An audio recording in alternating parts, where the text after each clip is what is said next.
लोक जनशक्ति पार्टी रामविलास कल अपना 21वां स्थापना दिवस मनाने जा रही है और ये स्थापना दिवस पटना के बापू सभागार में मनाया जा रहा है। इस अवसर पर लोक जनशक्ति पार्टी रामविलास के राष्ट्रीय अध्यक्ष और रामविलास पासवान के पुत्र चिराग पासवान जायजा लेने पहुंचे बापू सभागार का। वहीं उन्होंने जायजा लेने के बाद पत्रकारों से बातचीत करते हुए कई सवालों का साफ तौर पे जवाब दिया। वहीं उन्होंने कार्यक्रम को लेकर क्या कुछ तैयारियां की जा रही हैं उनकी भी जानकारी दी है। वहीं नीति आयोग का रिपोर्ट जिस तरीके से आया है जिसमें बिहार को निचले स्तर पर दिखाया गया, उसको लेकर मुख्यमंत्री ने कहा था कि हमें इस बात की जानकारी नहीं है। उसको लेकर चिराग पासवान ने हंसते हुए कहा कि मुख्यमंत्री तो स्कूल के छोटे बच्चे जैसे हैं जो अपना रिपोर्ट कार्ड आने पे छुपा लेता है और कहता है मुझे इसकी जानकारी नहीं। वहीं जिस तरह से वीडियो एक वायरल हो रहा है बच्चे का, जिसमें बच्चा कह रहा है कि पापा के पास शराब खरीदने के पैसे हैं लेकिन कॉपी किताब खरीदने के पैसे नहीं हैं, उसको लेकर चिराग पासवान ने भी मुख्यमंत्री पर जमकर निशाना साधा। और क्या कुछ कह रहे हैं चिराग पासवान, आप सुने। उस सोच के साथ हम लोग आगे बढ़ रहे हैं और यकीनन जिस ऊंचाइयों तक वो पार्टी को लेकर गए थे, पार्टी आगे भी उससे ज़्यादा ऊंचाइयों तक जाएगी। नीति आयोग की रिपोर्ट आई है भाई, नीति आयोग की रिपोर्ट आंख खोलने वाली है मुख्यमंत्री जी। पता नहीं पढ़े होंगे, क्यों पढ़ेंगे वो? उनका हाल उस बच्चे की तरह है जिसकी रिपोर्ट कार्ड खराब आती है तो छुपा देता है। तो नीति आयोग की रिपोर्ट बताइए भाई, एक बिहारी होने के नाते हम लोग कितना अपमान सहेंगे। आप बाकी राज्यों को देखिए कैसे एक के बाद एक नई छलांग मारते हैं, नई ऊंचाइयों तक जाते हैं, और हम लोग की रिपोर्ट कार्ड साल दर साल वैसी। नीति आयोग की कोई भी रिपोर्ट निकाल कर देख लीजिए, हर उसमें सबसे निचले पायदान पर बिहार जाता है और अगले पायदान पर चला जाता है। जैसे ही भ्रष्टाचार की बात आती है, अपराध की आती है, बेरोजगारी की बात आती है। तो ये मुख्यमंत्री नीतीश कुमार अगर ऐसी रिपोर्ट्स को पढ़ेंगे नहीं, जानेंगे नहीं, सुधार कैसे करेंगे? मैं शराबबंदी में भी मैंने यही कहा कि भैया जब तक आप गांव में जाएंगे नहीं, पीड़ित परिवारों से आप मिलेंगे नहीं, सिर्फ ऐसे एक हॉल में खड़े होकर भाषण दे देना। और भाषण में भी क्या बातें आप बोल रहे हैं?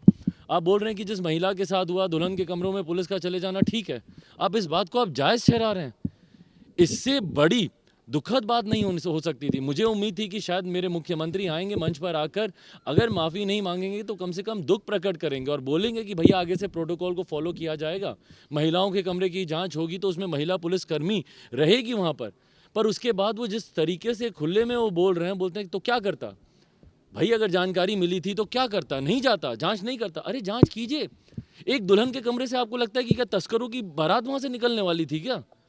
भाई जहाँ पे पूरा गिरोह है उसको तो आप पकड़ते नहीं हैं, जो तस्कर है उसको आप पकड़ते नहीं। आप पकड़ रहे हैं डॉक्टर्स को, आप पकड़ रहे हैं इंजीनियर्स को, आप छापेमारी कर रहे हैं दुल्हन के कमरे में, आप पकड़ रहे हैं यहाँ पर जो दूसरे प्रदेशों से आए हुए लोग हैं।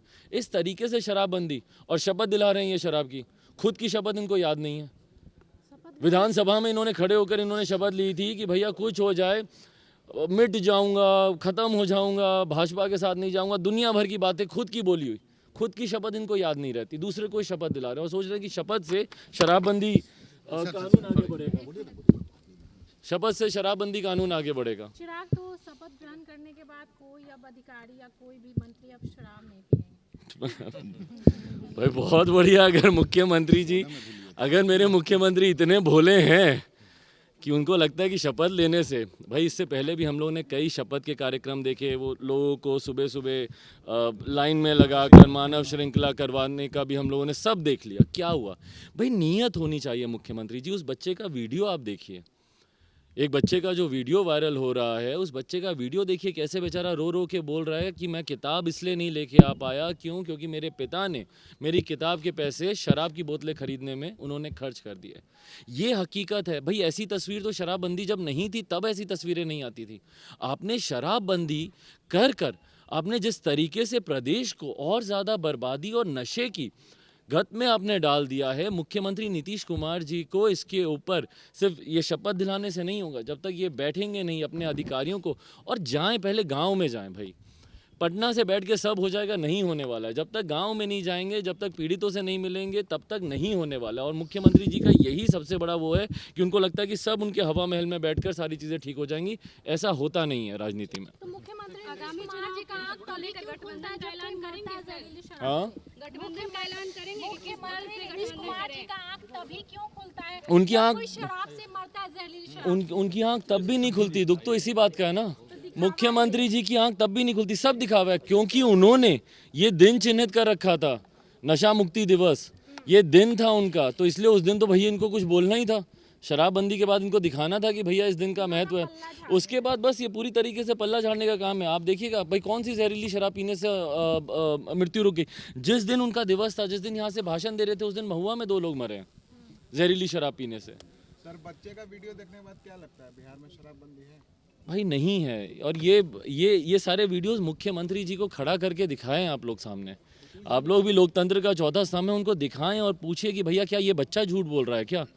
रो के इसको भी चिराग पासवान ने भेज दिया है क्या आपके पास? हाँ, ये उसके बोलने पे बोल रहा है, ये दिखाइए उनको ये सब बातें। जी आप चुनाव का पूछ रहे हैं। तो आपने सुना है किस तरीके से लोजपा के राष्ट्रीय अध्यक्ष, लोक जनशक्ति पार्टी रामविलास के राष्ट्रीय अध्यक्ष चिराग पासवान ने कई सवालों का जवाब देते हुए और मुख्यमंत्री पे भी उन्होंने साफ तौर पे निशाना साधा और शराबबंदी को लेकर भी उन्होंने कहा कि बिहार में शराबबंदी नहीं है। वहीं कल की क्या कुछ अपडेट्स होंगी वो भी हम आपको जरूर बताएंगे। तब तक के लिए बने रहते हैं एसडी न्यूज़ के साथ और देखते रहते हैं एसडी न्यूज़।